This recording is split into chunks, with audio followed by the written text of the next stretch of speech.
in life Yes, bro.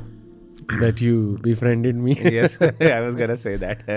Same here. But anyway, just joking.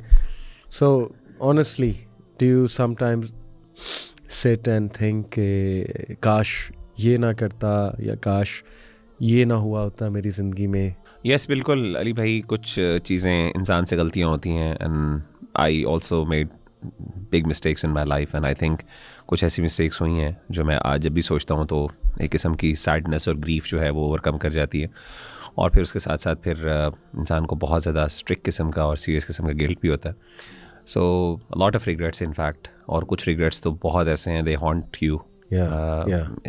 I'm समझ life long regrets भी होते हैं. Yes, exactly. But at the end of the day अल्लाह ताला की रहमत जो है बहुत वसी है, और मैं समझता हूँ कि हमें we should appeal to that mercy of Allah सुब्हानहू व तआला. देखें, समटाइम्स बहुत कुछ शॉकिंग हुआ होता है और बंदा बड़ा डाउन हो जाता है सोच के, यार how could I have done this और how could this would have happened. और आई एम श्योर हम सब की लाइफ में ऐसे ही जो सुन रहे हैं उनकी लाइफ में, हमारी लाइफ में ऐसी चीज़ें हैं. लेकिन देन वो always this has help me to एक डीप सांस ले बंदा, और क़द्दर अल्लाहु व मा शाअ फ़अल. ये क्या है ये जो जुमला इस वक्त मैंने कहा, आई लाइक हाँ इसको थोड़ा इसका फ़लसफ़ा बयान करें. और रसूल सल्लल्लाहु अलैहि वसल्लम ने कहा अगर मगर में ना पढ़ो, मतलब कॉन्टेक्स्ट ये है बात का, क्योंकि शैतान की तरफ से अगर, और बस सिंपली ये जुमला कह दो.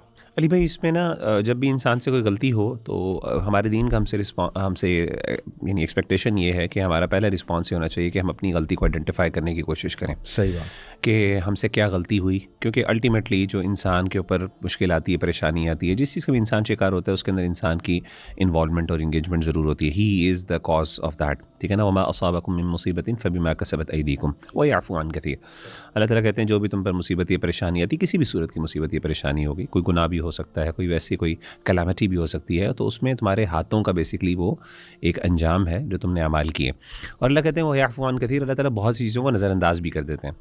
तो पहली बात तो ये है कि हमारी दीन की हमसे एक्सपेक्टेशन ये है कि हम सबसे पहले अपनी गलती को आइडेंटिफाई करने की कोशिश करें, और अगर हमें कोई गलती नज़र आ जाती है हमारी तो हम उस पर उसके करेक्टिव मेजर्स लें, इस्लाह करने की कोशिश करें और उसको ओवरकम करें.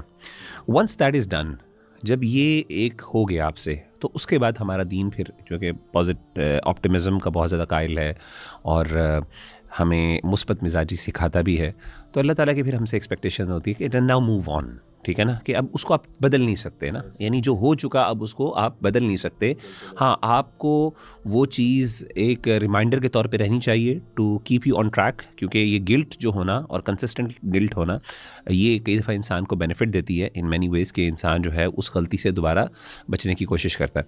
लेकिन obviously at the end of the day it shouldn't make you यानी hopeless in the mercy of Allah सुब्हानहू व तआला. और आपको चाहिए कि आप इसके लिए एक एफ़र्ट करें, कंसिस्टेंट एफ़र्ट करें, और एफ़र्ट करने के बाद बस आप अल्लाह की मर्सी को जो है ना उसको अपने सामने रखें और लेट्स मूव ऑन. तो उसके बाद फिर क़द्दर अल्लाहु, ये वाली जो स्टेटमेंट आपने कहा ना कि अल्लाह ताला ने फ़ैसला किया था और जो अल्लाह ने कहा और अल्लाह ने चाहा वही हुआ, अल्लाह ने किया. और मैंने I was the person who was engaged in that. लेकिन अल्लाह ताला ने देखेंगे हम पर एहसान किया कि तुम मेरे ऊपर डाल दो, यानी बहुत बड़ी बात ये कोपिंग मैकेनिज्म, ये कोपिंग मैकेनिज्म, यानी बड़ी बात है कि आपसे गलती हुई और अल्लाह कह रहे हैं कि मेरे बंदे बस ठीक है, तूने अपनी इस्लाह, मुझे तुझसे इस्लाह चाहिए थी, वो तेरी होगी, मेरे ऊपर डाल दे, कोई मसला नहीं. ये बहुत बड़ी रहमत है, यानी कि इंसान को अल्लाह गिल्ट फ्री कर रहे हैं यहाँ पे. लेकिन किसके लिए? जो रिपेंट कर दे, जिसने इस्लाह करनी है, करेक्टिव मेजर्स ले ली, उसके लिए नहीं जो क्राइम किए जा रहा है, और उसको जब करेक्ट किया जाए तो कहे भाई ये तो लिखा हुआ था, मेरा तो कसूर नहीं, मैंने किसी को मार दिया, ये तो लिखा हुआ था. अच्छा, ये इसकी ट्रांसलेशन है, it is the decree of Allah and he does what he wills, क़द्दर अल्लाह व मा शाअ फ़अल. व्हाट एग्जैक्टली इज़ तकदीर मुगीरा भाई, थोड़ा सा टेक्निकली? अली भाई, तकदीर जो है वो अल्लाह ताला का फ़ैसला है. अल्लाह ताला ने जो चीज़ हमारे बारे में लिख दी है, और कुछ चीज़ें अल्लाह ताला ने हमारे लिए यानी वो कंटिंजेंट हैं जो कि कुछ एक्शन से के नतीजे में पेश आती हैं, जैसे मिसाल के तौर पे, और कुछ चीज़ें अल्लाह ताला ने हमें उन पर बाउंड कर दी है. तो तकदीर की आप समझ लें दो एक एस्पेक्ट्स हैं. एक एस्पेक्ट तो वो है जिसमें इंसान जो है वो मजबूर है, उसमें मेरा और आपका कोई इख्तियार नहीं है. पैदाइश हमारी होनी थी, हमारी हो गई, हम उसमें मेरी कोई अपनी विल इन्वॉल्व नहीं थी. इसी तरीके से मेरी मौत कब होनी है, और इसी तरीके से मुझे अल्लाह ताला ने औलाद कितनी देनी है, रिस्क देनी है, ये सब चीज़ें अल्लाह ने लिख दी हैं. कहाँ लिखनी? अल्लाह ताला ने लोहे महफूज में लिखनी. और ये लोहे महफूज में लिखना जो है हमारा ईमान है, और ये हमारी पैदाइश से भी पहले की लिखी हुई चीज़ें हैं. रही बात दूसरी, कुछ चीज़ें अल्लाह ताला ने कंटिंजेंट रखी हैं। कंटिंजेंट का मतलब ये है कि वो डिपेंडेंट अपॉन सर्टन एक्शंस हैं, कि मिसाल के तौर पे अल्लाह ताला कहते हैं मेरे बंदे ये तू करेगा तो मैं तुझे अता करूँगा, ठीक है ना। तो वो चीज़ें अल्लाह ताला ने कुछ मैटर्स जो हैं वो इंसान के इख्तियार में भी रखे हैं। तो there are two aspects of it, कि एक अल्लाह ताला ने फ्री विल इंसान को भी दी है और इसके साथ साथ कुछ चीज़ों पर इंसान को मजबूर भी किया। तो वहाँ पर इंसान की अकाउंटेबिलिटी है, और जहाँ पर इंसान के पास इख्तियार नहीं है वहाँ पर अकाउंटेबिलिटी नहीं है। तो इंसान को और मुझे आपको सबको पता है कि बेसिकली मेरे पास कितने इख्तियार आते हैं, कितनी मेरे पास फ्री विल है, कहाँ पे मैं अल्लाह ताला को जवाब दे और कहाँ पे नहीं हूँ। मिसाल के तौर पे जहाँ पे चीज़ मेरे इख्तियार में नहीं थी और मेरे ऊपर कोई एक्सीडेंट हो गया, मेरे से भूल में हो गया या नींद की सूरत में हो गया, तो वहाँ पे अल्लाह ने कहा रुफ़ी अल कलम, उससे इंसान कलम उठा दिया गया, अकाउंटेबिलिटी नहीं है वहाँ पे। लेकिन जहाँ पे इंसान ने सोच समझ के अपनी फ्री विल के साथ काम किया तो वहाँ पे इंसान की अकाउंटेबिलिटी होगी। और जाहिर है इंसान को चाहिए कि वहाँ पे वो अल्लाह ताला की तरफ रुजू, और भी अल्लाह ताला की तरफ से अल्लाह ताला की तरफ इंसान लौटे भी, फिर इंसान से अगर गलती हो जाए तो ठीक है। मैं तो ये मोटा मोटा एक छोटा सा एक ब्रीफ सा फ्लूइड सा आइडिया है तकदीर का जो मैंने आपके सामने रखा। जी, जो लोहे महफूज में अल्लाह सुब्हानहू तआला ने लिख दिया, अच्छा इस हवाले से मैं इमाम इब्न क़य्यिम की ना 4 कंपोनेंट्स ऑफ कदर, जी बिल्कुल, ये मैं कोट करता हूँ। जी जी बिल्कुल। He said that qadar has 4 levels, 4 components कह लें। Number 1 knowledge, ilm. ऐसे ही, Allah knows everything, past, present and future. That's why he's Allah. जी बिल्कुल ऐसे। That's why we worship him, right?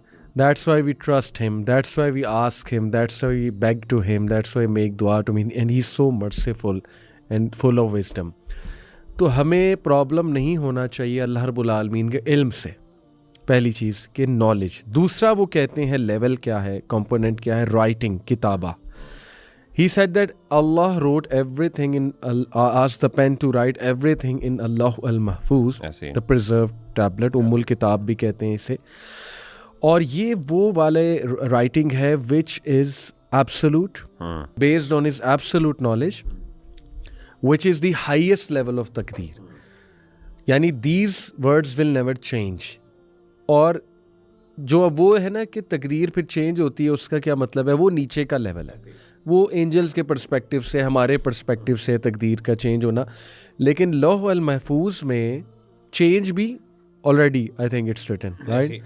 तीसरा कंपोनेंट वो कहते हैं जो फाइनल अल्लाह ताला का डिसीजन है ना, जो अनचेंजेबल है, यस, वो वाली चीज़ लिखी हुई है, वो वाली चीज़ लिखी ठीक है ना। यमहुल्लाहु मा यशा व युस्बित व इंदहु उम्मुल किताब। तो अल्लाह जिसको चाहता है मिटा देता है, जिसको चाहता है अल्लाह साबित करता है, और ये सब कुछ उम्मुल किताब यानी लोहे महफूज में ऑलरेडी लिखा हुआ है। तो वो चीज़ अल्लाह ताला ने कुरान मजीद में सूरह इब्राहिम में वाज़ेह कर दी। जी, तीसरा कंपोनेंट वो कहते हैं विल है, मशिया, ऐसे ही मशीआ अल्लाह रब्बुल आलमीन के, nothing happens except by Allah's will. और चौथा है क्रिएशन, खल्क, Allah is the creator of everything including our actions. ऐसे ही। अच्छा, अब ये इसकी एक मिसाल मैं आपके सामने रखता हूँ मीरा भाई, कि suppose we have an example of a student preparing for exams. अब Allah already knows what the student will score, it is already written. अल्लाह का नॉलेज आ गया, इट इज़ ऑल्सो रिटन, वो कितना स्कोर करेगा। Allah wills that effort leads to success in general. अल्लाह की will भी है, मशीयत भी है। वो क्या है कि अल्लाह ताला ने ये रूल बना दिया, यूनिवर्सल रूल, कि जो एफर्ट करेगा उसको सक्सेस मिलेगा। ये विल है अल्लाह। Allah also created the opportunities, the intelligence and the outcome. अल्लाह ताला ने एक्शंस को भी क्रिएट किया है, ठीक है। जैसे अल्लाह ताला ने कहा ना वल्लाहु खलक़कुम वमा तअमलून, कि अल्लाह ने तुम्हें भी पैदा किया और अल्लाह ताला ने जो तुम अमल करते हो उसको भी पैदा किया। जी, इसी तरह एक और मिसाल, अच्छा यहाँ पे मैं बात वाज़ेह कर दूँ कि देखें, स्टूडेंट के पास फ्रीडम था to choose whether to study और नॉट, और वो चॉइस जो है विद इन उसकी लिमिटेड फ्री विल में है। तो ये कह सकते हैं मुगीरा भाई कि yes, we do have freedom of will, freedom of choice, but it operates within the grand design of Allah subhanahu wa ta'ala, within the grand choice of Allah subhanahu wa ta'ala. यानी वो मशीयत से बाहर नहीं है, मशीयत से अल्लाह की मशीयत जो है ना हर चीज़ को इनकम्पास की हुई है, यानी कोई भी चीज़ अल्लाह की मशीयत से बाहर नहीं हो सकती। तो अब वो अल्लाह के वो मशीयत क्या है, वो एक ग्रैंड डिज़ाइन है जिसके अंदर एक लिमिटेशन है। अली भाई मैं इसकी ना मिसाल देता हूँ, जैसे एक साइबर स्पेस है। आप अगर किसी साइबर स्पेस के ऊपर जाते हैं, मिसाल के तौर पे किसी पेज के ऊपर यूट्यूब पे जाते हैं, या फिर इस तरीके से आप फेसबुक में जाते हैं, तो वहाँ पे आप देखते हैं कि वहाँ पे ना आपके पास सर्टन फ्रीडम्स भी हैं, लेकिन इसके साथ साथ सर्टन आपके पास लिमिटेशंस भी हैं। लेकिन इसके साथ साथ एक और चीज़ वहाँ पे इंपॉर्टेंट होती है, वहाँ पे इवन एक्शंस भी क्रिएटेड है। यानी आप कोई भी एक्शन परफॉर्म करते हैं उसका सर्टन आउटकम होता है। यानी अगर मिसाल के तौर पे आप इसको क्लिक करेंगे तो ये नया पेज खुलेगा, उस पेज के ऊपर ये आएगा, ठीक है ना। इसके साथ ये करेंगे तो वो होगा, ये होगा, वो एक्शंस भी क्रिएटेड है, ठीक ठीक है ना, और आप उन्हीं एक्शंस के अंदर ही ऑपरेट कर सकते हो। तो गुनाह भी अल्लाह ताला ने लिमिट किए हुए हैं कि आप ये इंसान कर सकता है अपनी लिमिट के अंदर, ये गुनाह इंसान के, और वो ऑलरेडी एग्जिस्टेड है, वो क्रिएटेड है, ठीक है। इसी तरीके से इंसान के, तो इस तरीके से आप देखते हैं कि आप उस साइबर स्पेस के अंदर अपनी मर्जी से कुछ आपके पास फ्रीडम होती है कि आप उसमें से ऑपरेट कर रहे होते हैं, but at the same time उस ग्रैंड स्कीम ऑफ डिज़ाइन के अंदर आप उस फ्रेमवर्क से बाहर नहीं निकल सकते। यानी उसमें सर्टेन एक्शंस परफॉर्म कर सकते हैं, कुछ नहीं कर सकते, ये भी एक यहाँ पे भी लिमिटेशन है। तो eight the end of the day, लेकिन इसके साथ साथ आपके पास एक फ्री विल का एलिमेंट भी पाया जाता है जो बड़ी एक लिमिटेड फॉर्म में है, तो ठीक है वो लिमिटेड है और उसी की ही अकाउंटेबिलिटी है, बस उतनी ही अकाउंटेबिलिटी। मैं कुछ और मिसालें देखें, we can say Allah creates the actions but humans acquire them, ठीक है, राइट। और यानी मतलब है कि ह्यूमन बीइंग्स, आप कह सकते हैं कि Allah created them, human beings perform them, ये ज़्यादा बेहतर है। ओके, यानी अमल इंसान का होता है, तख्लीक जो है उस एक्शन की अल्लाह की होती है। यानी मिसाल के तौर पे मैं अपनी मर्जी से, अपनी विल से एक बुलेट फायर करता हूँ, एक गन को फायर करता हूँ, लेकिन वो गन फायर होती है और वो इन एक्चुअल में, पहुंचाएगी उसकी एग्जिस्टेंस और फिर उसका नतीजा, उसका आउटकम, ये सब जो है ना ये अल्लाह ताला की विल में, यानी ये अल्लाह की क्रिएशन है। इसको हमारे यहाँ ओकेजनलिज्म भी कहते हैं फिलॉसफी के अंदर। और यानी एक चीज़ जो है, तो मिसाल के तौर पे कि ये जो अल्लाह ताला मेरा एक एक्शन का खालिक है, लेकिन अल्लाह उस एक्शन का फ़ाइल नहीं है। ये बहुत इंपॉर्टेंट बात है। इब्न तैमिया रहमतुल्लाह अलैह ने लिखा है कि अल्लाह ताला जो है वो आपके और मेरे एक्शंस के खालिक हैं, लेकिन फ़ाइल नहीं है। यानी the action is created but I am performing it. It's just like एक गन है, गन अल्लाह ने यानी क्रिएट किसी और ने की है, लेकिन उसको फायर कोई और कर रहा है ना। तो यानी उस गन की जो एक्चुअल एक्शन और एग्जीक्यूशन है वो इंसान करती है, इसीलिए इंसान is to be blamed when he commits a kind of a major sin or any sin। अच्छा, मैं एक और अगर मुगीरा भी मिसाल दूँ, कुछ ऐसी मिसालें जी मैंने प्लीज बनाई भी हैं, निकाली भी हैं कि सपोज जीपीएस सिस्टम है, the creator of the GPS knows all the possible routes, ठीक है। आप एक स्पेसिफिक रूट चूज़ करते हैं तो सिस्टम एडजस्ट करता है उस रूट के मुताबिक and records based on your choice. जी but the creator knows all the possible routes you can take. Choice real है but the system is fully aware. Can we say that? जैसे GPS है, मुगीरा भाई map है, बिल्कुल, उस map के सारे रास्ते, सारे पॉसिबल चॉइसेस जो है वो उस मैप के क्रिएटर को ऑलरेडी पता है। अब विद इन द मैप जो बंदा चल रहा है या चॉइस ले रहा है, उसके पर्सपेक्टिव से वो चॉइस ही लेकर चल रहा है, ऐसे ही है, राइट। अब वो लेट्स से और वो चॉइस राइट है, जाने के बजाय लेफ्ट जाता है, वो भी क्रिएटर को ऑलरेडी ऐसे ही है, वो चॉइस है। लेकिन वो देखें ना, वो उन मैप्स के, वो उन रूट से बाहर नहीं निकल सकता। बिल्कुल, यानी अगर उसने इस्लामाबाद जाना है और इस्लामाबाद जा रहा है तो उसके रास्ते 2-3 ही हैं, उन 2-3 रास्तों में ही वो रह सकता है, और वो जो ऑपरेट कर रहा है वो उसी ही ऑपरेशन फ्रेम ऑफ वर्क के अंदर ही ऑपरेट कर रहा है, उससे बाहर नहीं निकल सकता। तो यानी इन अदर वर्ड्स एक बात समझने वाली है, वो ये है कि अल्लाह की मशीयत से कोई चीज़ बाहर नहीं हो सकती, और अल्लाह ने वो सब चीज़ तख्लीक भी की है, और अल्लाह को चूँकि इल्म भी था, अल्लाह ने लिख भी दी है। कहने का मतलब ये चारों एस्पेक्ट जो इब्न तैमिया रहमतुल्लाह ने कहा ना, अरकान तकदीर, वो 4 है। जैसे आपने जिक्र की शुरू में कि आपने कहा कि अल्लाह ताला की नॉलेज, अल्लाह ताला का लिखना, अल्लाह ताला की मशीयत और अल्लाह ताला का खल्क, यानी अल्लाह ने क्रिएट किया है, वो खालिक है। ये 4 फैक्टर्स जो बंदा, अच्छा एक और इंपॉर्टेंट बात अली भाई जो बहुत ज़्यादा है, देखिए तकदीर पे असल ईमान है। ज़रूरी नहीं है कि आप तकदीर की डेप्थ्स को आप समझ भी सकें, ये बहुत ज़रूरी बात है। हमारे यहाँ बहुत से लोग समझते हैं और इसकी वजह से गलती भी खाते हैं। वो ये समझते हैं कि जी हमें तकदीर समझ नहीं आई, और उसकी वजह से फिर वो मायूस भी होती हैं, फिर अल्लाह ताला को ब्लेम भी करते हैं, अल्लाह माफ़ करे, कंप्लेनिंग एटीट्यूड भी होता है उनका। तो इस मौके के ऊपर ना अल्लाह ताला के इंसाफ, मुनसिफ होने की जो सिफ़त है उस पर हमें ईमान लाना चाहिए। यानी ज़रूरी नहीं है कि मुझे ये चीज़ें समझ आ जाएँ। देखिए अल्लाह की मशीयत, अल्लाह की कदर, अल्लाह ताला का, अल्लाह की ताकत और अल्लाह की कुदरत है ना, कि अल्लाह का कंट्रोल कितना मेरे ऊपर, इस कंट्रोल की एक सब्जेक्टिविटी के साथ मैं कुछ ना कुछ असेस कर सकता हूँ। यानी मेरा एक सब्जेक्टिव एक्सपीरियंस है जिसकी बेसिस के ऊपर मैं थोड़ा बहुत जो है ना वो मेजर कर सकता हूँ, गेज कर सकता हूँ कि अच्छा कितनी मेरे अंदर लिमिटेशन है, एक सब्जेक्टिव। लेकिन इसके साथ साथ मेरे दिमाग, मिसाल के तौर पे मेरे दिमाग के अंदर बहुत सी ऐसी चीज़ें चल रही हैं, मिसाल के तौर पे बहुत से ऐसे प्रोसेसेस चल रहे हैं जो बज़ाहिर मेरा जिस्म कर रहा है, लेकिन वो मेरे इख्तियार में, हार्ट बीट मुझे बताएं मैं किस तरीके से कर रहा हूँ, मेरा दिमाग वो काम कर रहा है, लेकिन मेरे इख्तियार में है। सब्जेक्टिवली आप अपने आप से पूछे नहीं है, हाँ साइंटिफिकली बायोलॉजिकली आपके इख्तियार में, ठीक है ना। एक किस्म का मेरी बॉडी कर रही है ना, मेरी ये जो मूवमेंट्स है, मसल मूवमेंट्स वगैरह, ये सारी इनके पीछे क्या है, वो न्यूरॉन्स किस तरीके से काम करते हैं, केमिकल नेटवर्क्स, इसमें भी इंसान के पास लिमिटेशन है। Even though apparently it appears to be कि आई एम डूइंग दैट, ठीक है ना, उस पूरे सिस्टम को रन कर रहा हूँ। तो कहने का मतलब है कि इंसान को ऐसे मौके पर बस ये होना चाहिए, यानी अल्लाह की कुदरत को ज़रूरी नहीं है कि मैं 100% समझूँ, मुझे ईमान लाना है। इसलिए इब्न तैमिया रहमतुल्लाह कहते हैं कि अगर एक बंदा 4 चीज़ों पर ईमान लेके आता है ना, उसका तकदीर पर ईमान है, और वो बंदा तकदीर का मुनकिर नहीं है। क्या है? ईमान बिल कदर, कि अल्लाह ताला ने लिखा हुआ है, अल्लाह ताला को इल्म भी है, और इस तरीके से हर चीज़ जो है वो अल्लाह ताला की मशीयत में भी है, और इसके साथ अल्लाह हमारे अफ़आल और हमारे अमाल का खालिक भी है। अल्लाह हर चीज़ का खालिक है, जो चीज़ एग्जिस्ट करती है अल्लाह के अलावा वो सब चीज़ का अल्लाह खालिक और मालिक है।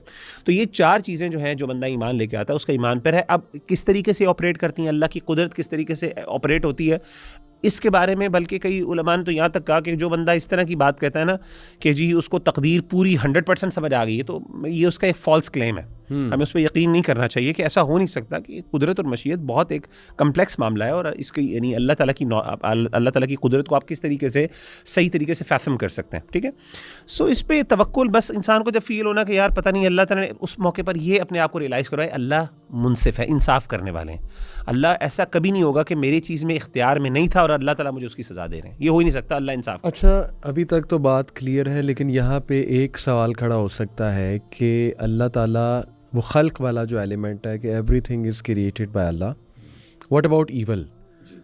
एक ईवल एक्शन ने क्रिएट किया है जी। तो इसको कैसे हम एक आम आदमी देखिए, को बिल्कुल कैसे? वही मेरी बात, जैसे मैंने पहले भी जिक्र किया है कि अल्लाह अमल का फ़ाइल नहीं है, अल्लाह ने उसको क्रिएट किया है। और यानी जो भी बुरे हैं, शराब नोशी, कत्ल, जुल्म, ये सब अल्लाह की मखलूक़ात है। असल में यही वो सवाल था जिसको एड्रेस ना कर सका एक ग्रोह, और उन्होंने तकदीर का इनकार किया। कदरिया ने तकदीर का इनकार इसलिए किया, उन्होंने कहा कि अगर हमने ये मान लिया कि अल्लाह इन चीज़ों का खालिक है, तो फिर अल्लाह ताला पर एक ऐसा ब्लेम आता है जिसको हम कभी भी उससे डिलीवर नहीं कर सकते। तो अब ये है कि अल्लाह ताला को हम नहीं कह सकते कि अल्लाह इनका खालिक है। अच्छा, जब अल्लाह खालिक नहीं है तो फिर अल्लाह को पता भी नहीं होना चाहिए, तो उन्होंने अल्लाह के इल्म का भी इनकार किया। उन्होंने कहा अल्लाह को तब पता चलता है जब एक फ़ेल हो जाता है, उससे पहले अल्लाह को नहीं पता होता। क्योंकि अगर हम ये भी कर लें, ये भी मान लें कि अगर हम अल्लाह ताला को उसका पता है, तो फिर ये सवाल पैदा होता है कि अल्लाह ने प्रिवेंट क्यों नहीं किया। ठीक है ना, और प्रिवेंट ईवल जो है वो प्रिवेंट नहीं कर रहा, तो फिर वो प्रॉब्लम ऑफ ईवल वाला मसला आ जाता है। तो कदरिया जो है ना, इसी गलती का शिकार हुए। तो उन्होंने अल्लाह ताला के इल्म का भी इनकार किया और अल्लाह ताला के कुदरत का भी इनकार किया, तकदीर का इनकार किया। तकदीर का इनकार मतलब अल्लाह की कुदरत को लिमिट कर दिया उन्होंने। ठीक है ना, यानी आउटराइटली इनकार नहीं किया, यानी उसको लिमिट किया, और कुछ इंपॉर्टेंट अरकान थे तकदीर के, उनको उन्होंने डिनाई किया। तो इससे पता चला कि हम जो है ना, अल्लाह ताला के अफ़आल, अल्लाह उनका खालिक है लेकिन अल्लाह उनका फ़ाइल नहीं है। अल्लाह ने वो एग्जीक्यूट नहीं किए, तो अल्लाह वो अमल करते नहीं है। जुल्म जो है अल्लाह नहीं करते। ठीक है ना, इन्नल्लाह ला यज़्लिमुन नास शैआ। ठीक है ना, अल्लाह ताला किसी इंसान पर, किसी चीज़ पर, किसी नफ्स के ऊपर एक ज़र्रा बराबर भी जुल्म नहीं करते, लेकिन जुल्म का खालिक अल्लाह है। ये जुल्म हो ही नहीं सकता था अगर अल्लाह ताला उसे क्रिएट ना करता तो।